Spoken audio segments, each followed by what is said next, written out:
ஓம் தத்புருஷாய வித்மஹே வக்ரதுண்டாய சதேமகே தன்னோ மகாகணபதியாய பிரஜோதயாத். ஓம் ஆதித்யாய சோமாய மங்களாய புதாய ச குரு சுக்ர சனியாய ச ராகோ கேதுவ நமோ நமः.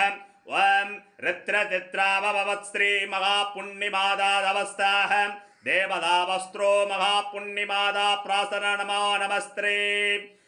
சக்தி சிவமே போற்றி, சக்தி சிவமே போற்றி. உலகத்தில் இருக்கக்கூடிய எல்லோருக்காகவும் சிறப்பு பிரார்த்தனை செய்யப்பட்டு அம்பாள் அற்புத காட்சி தராங்கம்மா. லோகத்தில் இருக்கக்கூடிய எல்லோருக்காகவும் சிறப்பு பிரார்த்தனை. யார் யார் என்கிட்ட கோரிக்கை வச்சிங்களோ அத்தனை கோரிக்கைகளும் நிறைவேற்றி அம்பாளுக்கிட்ட கோரிக்கை வச்சிருக்குதுமா. சக்தி சிவமே போற்றி. பால் குடத்துக்கு முன்பதிவு நடந்து கொண்டிருக்கு. யார் யார் பால் குடம் எடுக்கணுன்றவங்க எடுங்க. பொன்னியம்மன் குலதெய்வம் இருக்கும், நிச்சயமா எடுங்கம்மா. அதீத சக்தி வாய்ந்தவள் பொன்னி அப்படி சொல்லக்கூடியவங்க. அதனால எல்லோரும் முன்பதிவு செய்து கொள்ளுங்கம்மா. சக்தி சிவமே போற்றி, சக்தி சிவமே போற்றி.